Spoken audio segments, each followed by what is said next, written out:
살아계셔서 함께 하시는 하나님 아버지 감사드립니다. 아버지 하나님, 우리가 마지막을 살아가는 이때에 아버지 하나님, 우리가 우리 신념에 따른 그 믿음이 아닌 하나님께서 원하시고 바라시는 그 믿음의 반석 위에 아버지 세워지기를 원합니다. 아버지 그리하여서 우리가 죄와 상관없는 언제든지 예수님 곧 오실 때 아버지 아멘 마라나타 주 예수여 어서 오시옵소서 하는 아버지 마라나타 신앙으로 늘 항상 성결한 아버지 신부의 모습으로 아버지 있을 수 있도록 이 시간 이 복음을 통하여 죄에 대한 또 하나님께 산 자에 대한 더 큰 확증과 확신을 가지고 날마다 승리하는 삶이 될 수 있도록 아버지 인도하시고 도와주시옵소서. 함께 하심을 감사드리오며 우리 주가 되시는 예수 그리스도의 이름으로 기도 올렸습니다. 아멘. 하나님께서 우리에게 주신 것은 자유의지입니다. 우리가 스스로 하나님께 겸비해서 나갈 때까지 하나님께서는 기다리고 계십니다. 때로는 하나님을 바라보도록 여러 가지 고난을 허락하시면서까지요. 하나님께서 바라시는 것은 우리 마음의 중심입니다. 내가 스스로 하나님을 사랑하여 진정으로 주님께 무릎 꿇으며 주님의 인도를 따르기를 원하십니다. 물론 그 반대의 선택도 존중하시지만 그 선택에 대한 결과는 지옥이라는 무서운 형벌이 될 수도 있다는 것입니다. 예수님께서 질병을 고치시기 전에 항상 먼저 물어보셨던 것이 있습니다. 그것은 이것을 내가 믿느냐라는 것입니다. 그 사람의 자유의지를 먼저 체크하셨어요. 복음을 받아들임에도 마찬가지입니다. 이제까지 살면서 예수님 믿으세요 라는 말을 안 들어본 사람들이 과연 우리나라에서 몇이나 될까요? 그러나 그 중에 얼만큼의 사람들이 예수 그리스도의 복음을 진실로 자기의 사건으로 받아들일까요?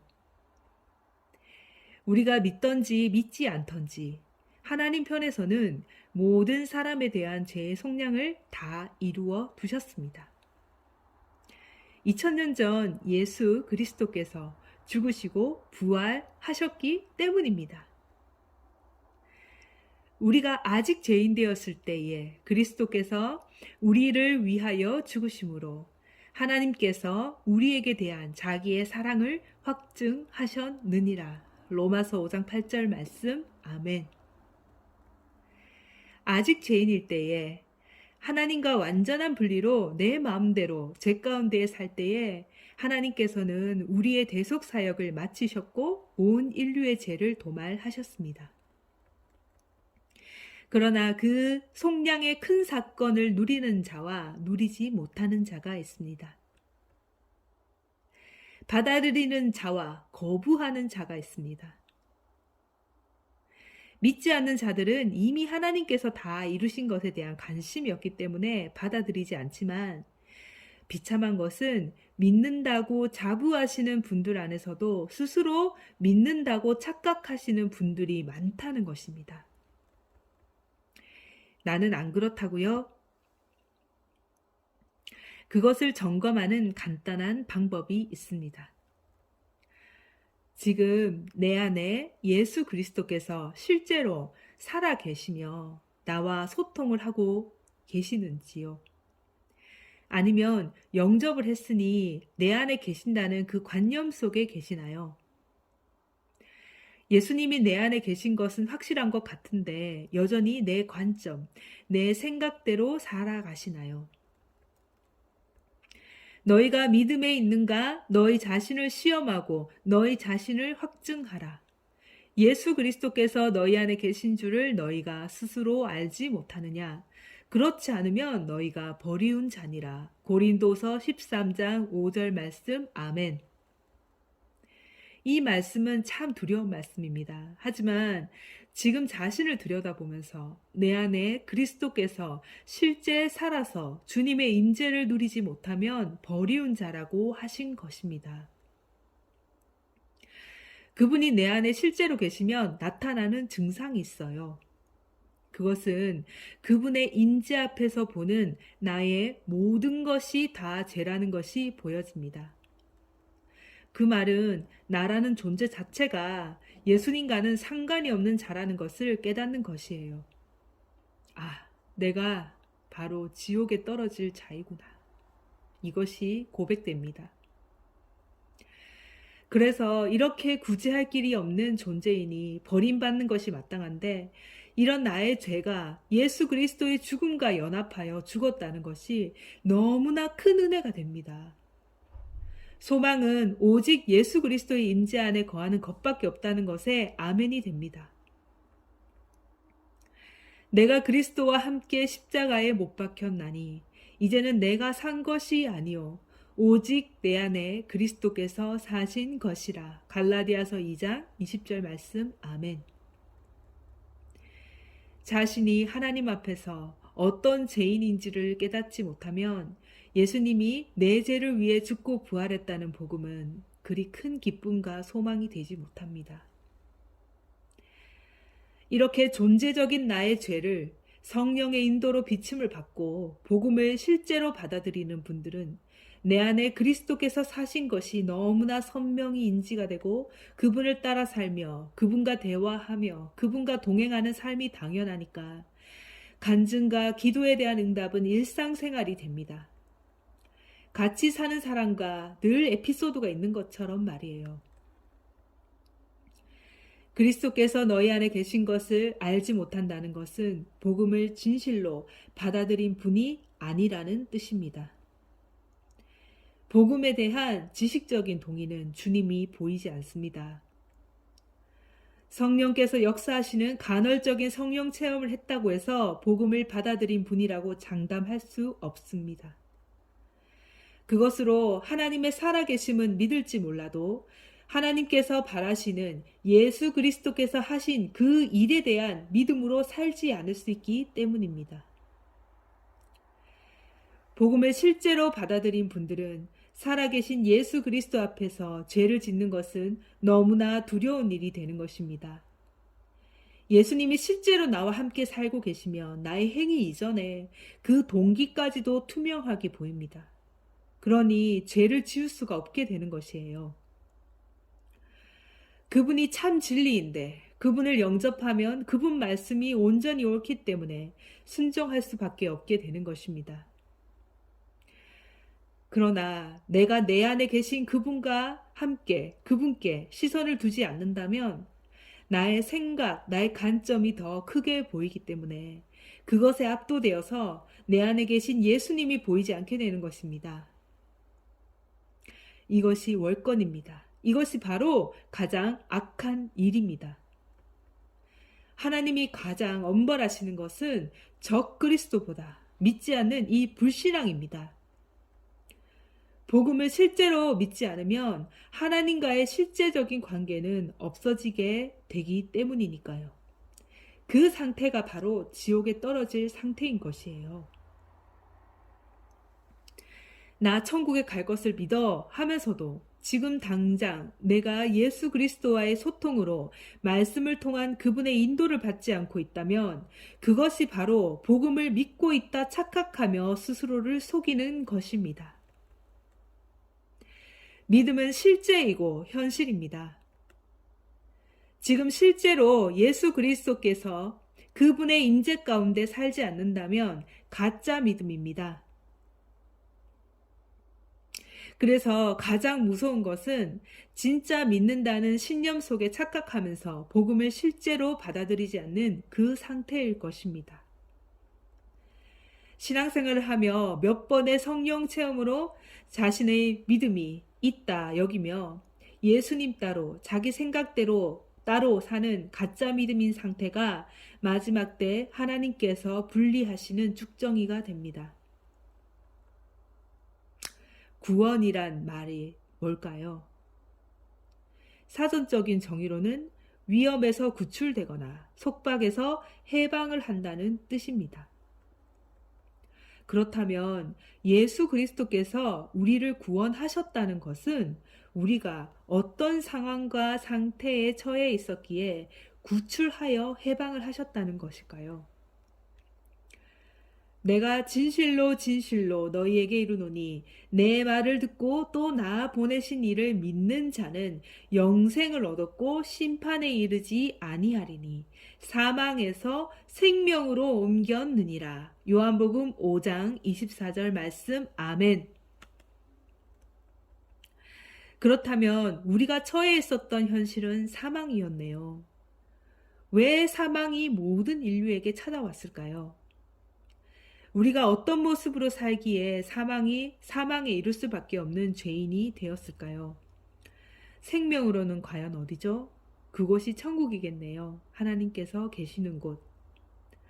그렇다면 구원을 얻는다는 것은 꼭 죽어서만 천국에 간다는 뜻이 아니네요. 사망에서 생명으로 옮긴 그 상태이니까요. 구원받은 성도라는 말은 죄로 인한 사망에 처한 것이 아니라 생명으로 옮긴 상태인 것이잖아요. 그런데 내 안에 생명과 빛의 근원이신 예수 그리스도께서 실제 살아서 함께 살지 않는다는 것이 말이 될까요? 그래서 그리스도께서 우리 안에 계신 것을 알지 못하면 버리운 자라고 하신 것입니다. 복음은 관념이 될 수 없고 지식적인 동의로 되는 것도 아닙니다. 복음은 실제이고 현실입니다. 요한복음 1장 12절에서 하나님께서는 이렇게 말씀하십니다. 아들을 영접하는 자, 그 이름을 믿는 자들에게는 하나님의 자녀가 되는 권세를 주셨으니. 아멘. 예수님을 영접하는 것이 성령을 선물로 받는다고 하신 것이며 천국의 주인이신 그분이 실제로 나의 안에 들어오시는 것입니다. 실제로 내게 천국이 임하니 천국의 법, 말씀이 나를 다스리는 것이 당연하고 그 말씀에 그 앞에서 이전에 나의 어떤 것도 내세울 수가 없습니다. 주님 없이 살던 내가 바로 죄인인 것이 보여지니까요. 오직 복음을 통해 물과 성령으로 난 자라야 하나님의 나라에 들어가게 되는 것입니다. 그렇다면 구원을 얻는 조건은 뭘까요? 로마서 10장 9절에서 하나님께서는 이렇게 명시하셨습니다. 내가 만일 내 입으로 예수를 주로 시인하고 또 하나님께서 그를 죽은 자 가운데에서 살리신 것을 내 마음에 믿으면 구원을 얻으리라. 아멘. 첫 번째는 예수님을 주로 시인한다는 것입니다. 입술로만 말하는 것이 아니라 삶으로 죽음 앞에서도 부인하지 않는다는 뜻입니다.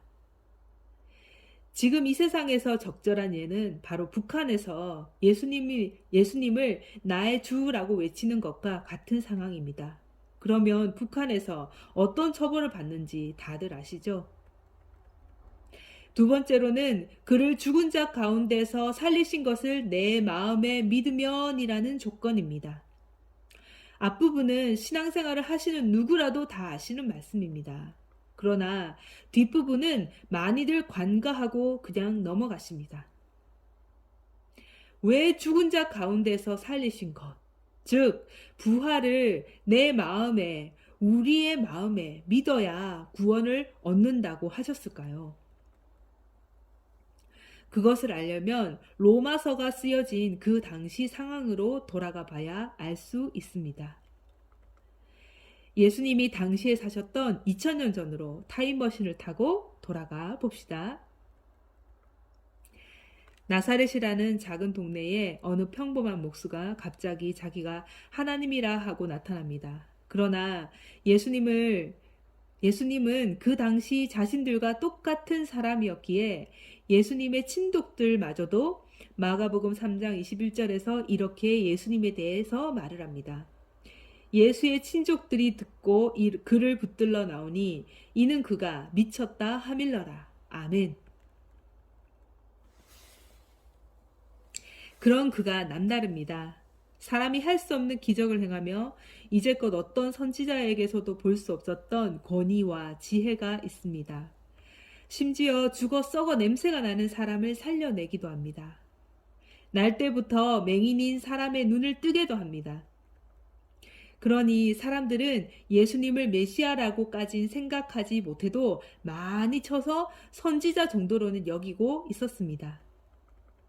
그러던 어느 날 바리새인들이 찾아와 당신이 메시아이면 표적을 달라고 합니다. 근데 그때는 이미 예수님께서 수많은 기적과 표적을 일으키고 계셨던 중이셨어요. 그런데 찾아와서 그 표적 말고 다른 표적을 또 달라고 하는 것입니다. 예수님은 이들이 그 어떤 기적을 보여줘도 믿지 않을 것을 아셨기 때문에 마태복음 12장 39절 40절에서 이렇게 바리새인들에게 말씀하십니다.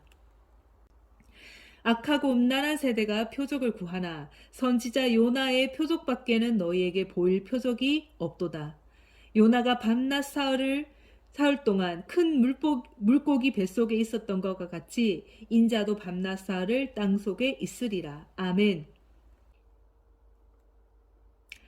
요나가 물고기 뱃속에 3일 만에 살아온 것을 든 것이죠. 곧 부활만이 이들이 예수님을 하나님으로 믿게 할 표적이라고 하신 것입니다. 사도행전 17장 31절에서 하나님은 이렇게 말씀하십니다. 천하를 공의로 심판할 날을 작정하시고 이에 저를 죽은 자 가운데에서 다시 살리신 것으로 모든 사람에게 믿을 만한 증거를 주셨음이니라 하니라. 아멘. 모든 사람이 예수님을 오실 메시아 하나님으로 믿을 수 있는 증거가 뭐라고요? 바로 죽은 자 가운데에서 다시 살리신 것. 요나의 표적, 바로 부활입니다. 요나의 표적 부활은 이미 메시아 하나님이 오시기 전부터 예언이 되어 있었습니다. 베드로가 오순절 다락방에서 성령 충만을 받아 담대하게 유대인들에게 복음을 전할 때에 구약에 예언된 말씀을 인용하였습니다. 사도행전 2장 27절에서 이렇게 말씀하고 계십니다. 이는 내 영혼을 음부에 버리지 아니하시며 주의 거룩한 자로 썩음을 당하지 않게 하실 것이미로다. 31절 미리 본 고로 그리스도의 부활을 말하되 그가 음부에 버림이 되지 않고 그의 육신이 썩음을 당하지 아니하시리라 하더니 32절 이 예수를 하나님이 살리신지라 우리가 이 일의 증인이로다. 아멘.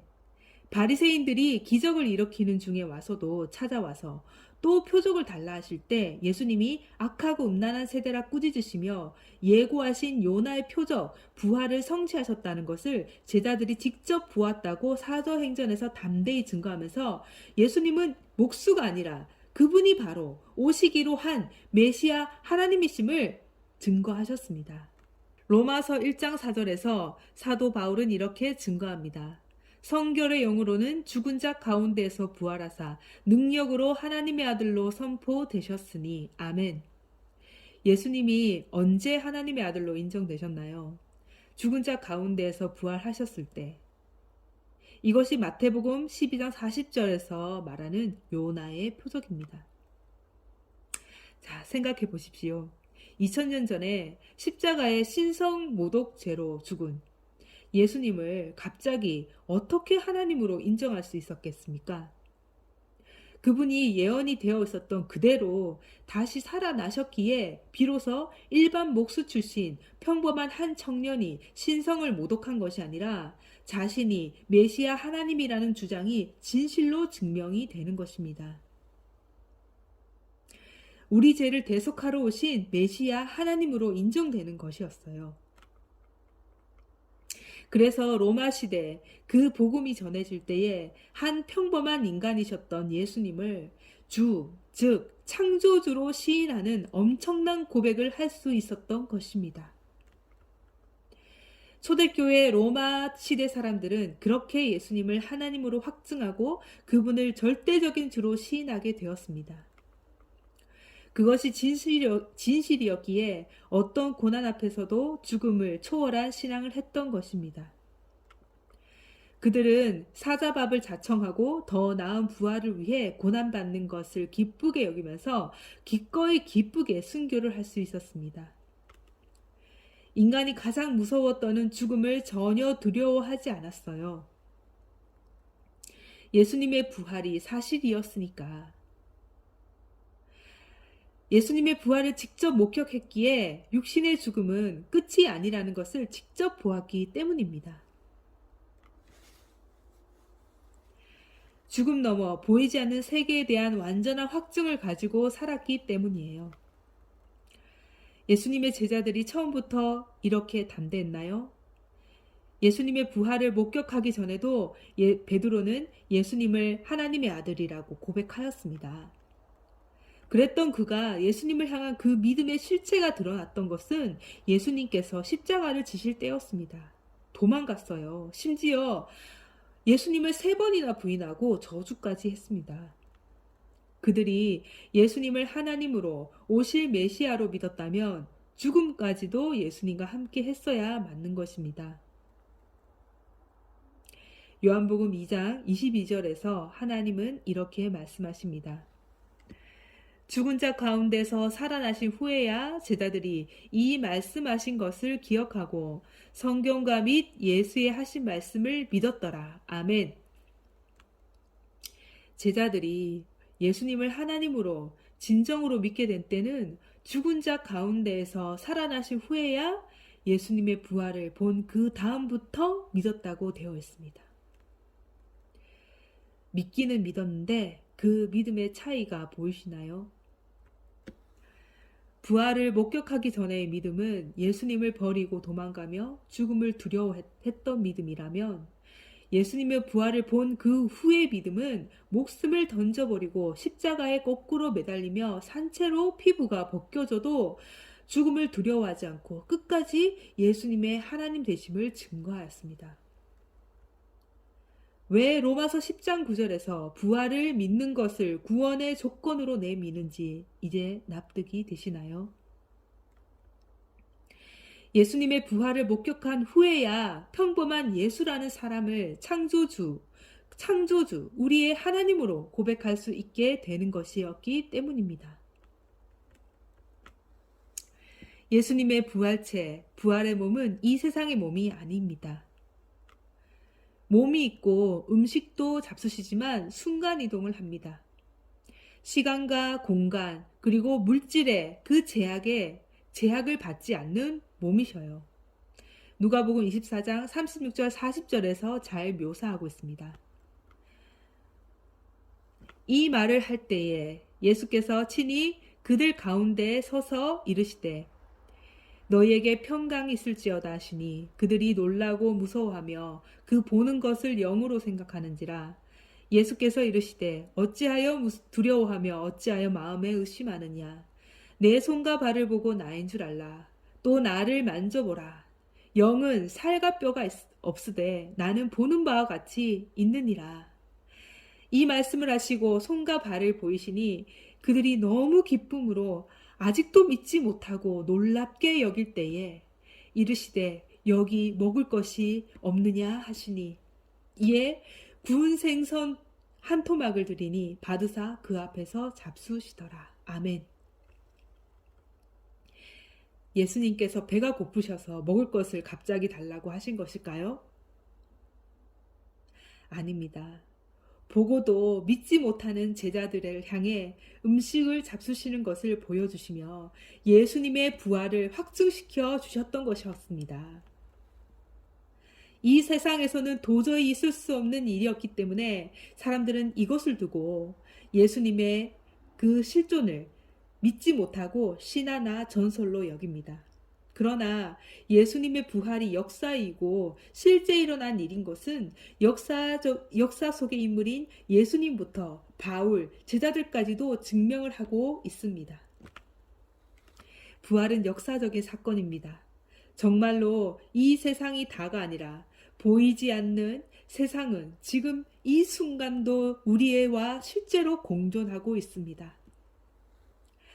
예수님의 부활 사건은 예수님을 하나님으로 증명하는 증거가 되는 동시에 우리 죄에 대한 영원한 박멸과 우리가 영원히 하나님께 대하여 산자라는 것을 확증하는 사건이 되기도 합니다.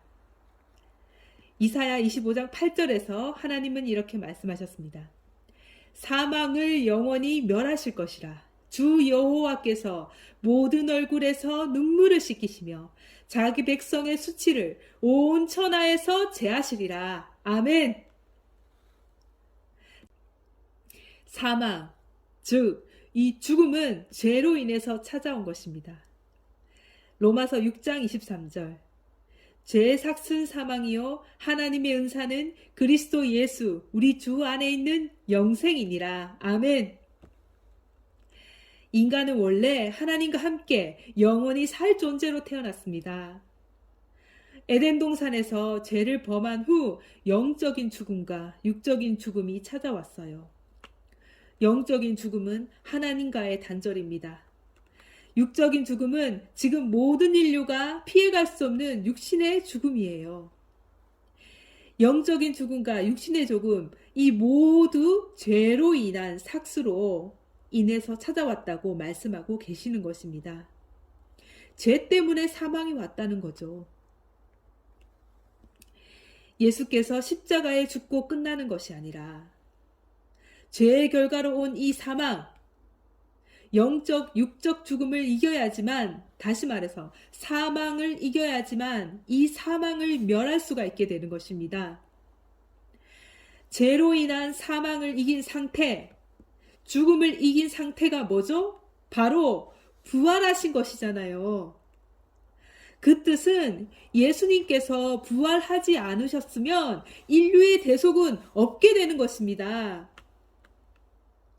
죽음, 이 사망을 이기지 못했으니까요. 예언의 성취가 안 된 것이에요.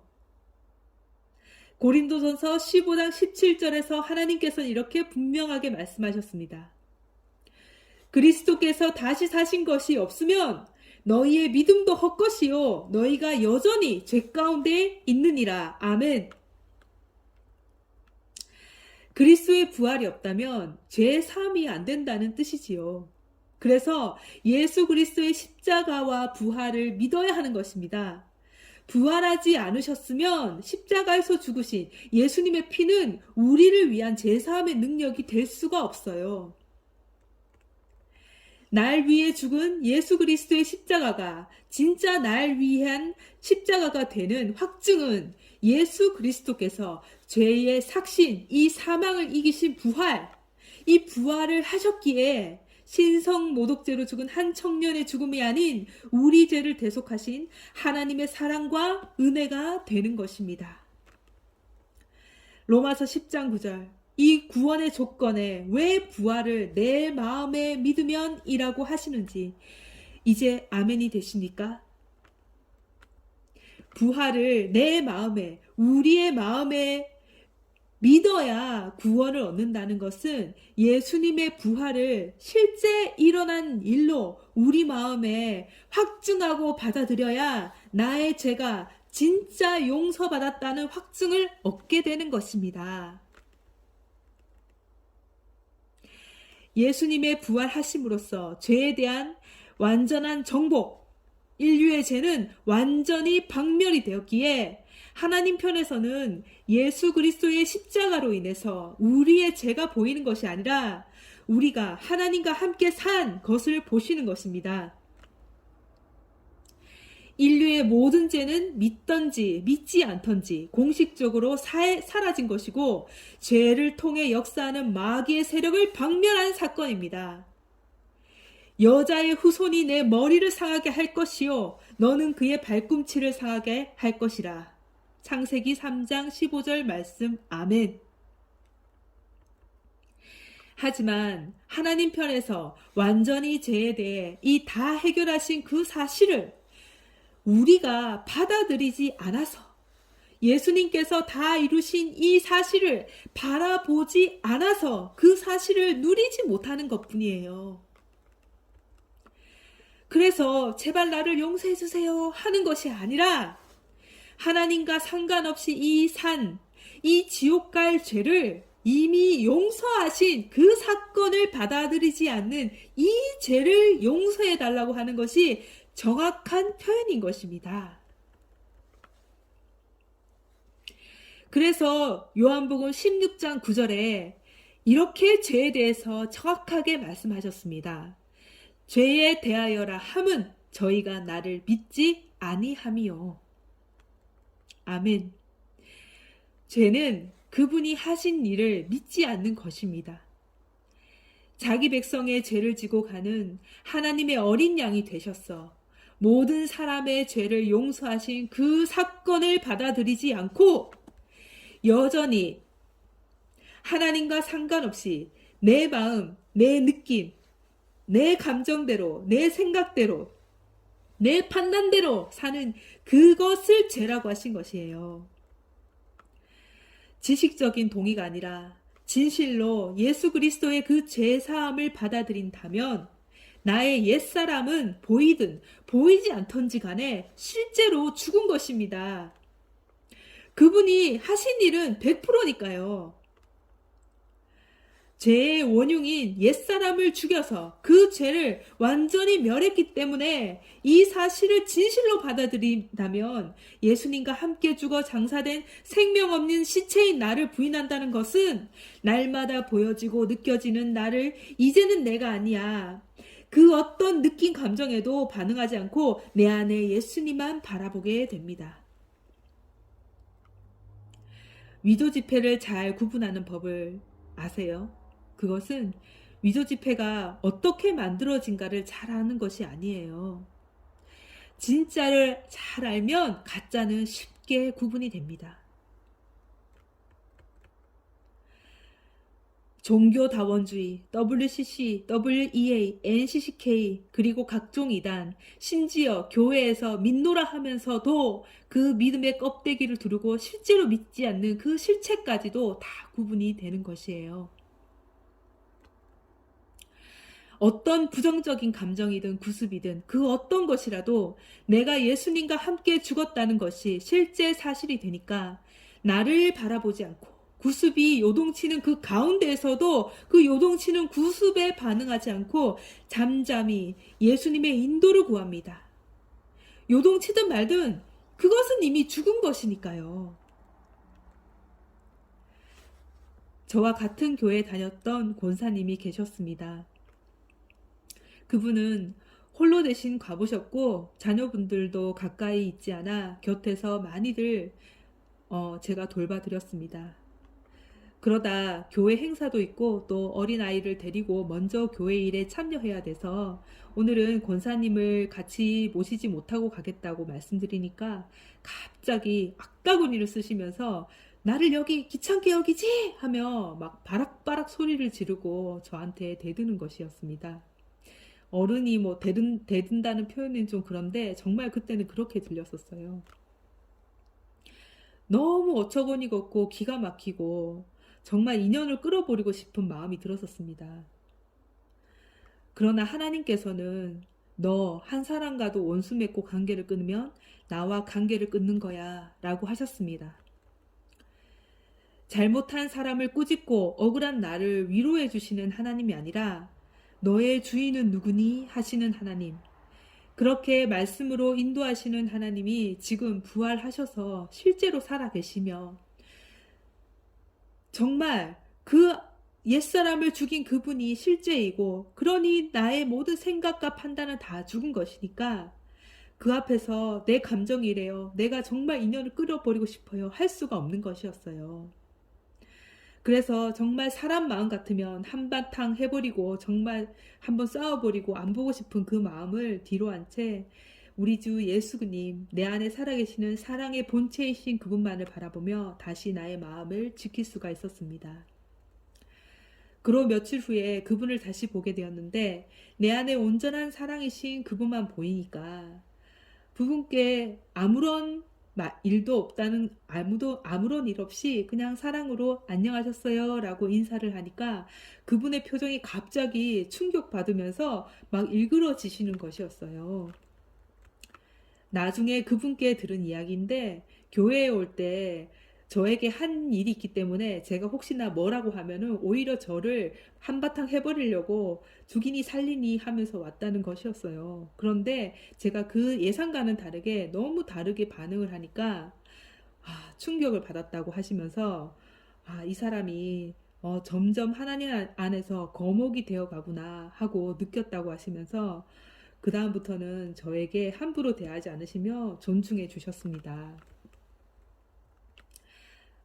복음을 실제로 누리는 것은 로마서 10장 9절의 말씀을 통해서 예수님을 주라고 시인할 수 있는 부활이 실제 사실이기 때문에, 그리고 나의 죄가 완전히 부활로서 죽은 것이 확증되었기 때문에 살아계신 그분이 하신 일을, 그 사실이 받아들이는 것이 우리의 현실이기 때문에 그분의 인도만 따르게 된다는 것입니다.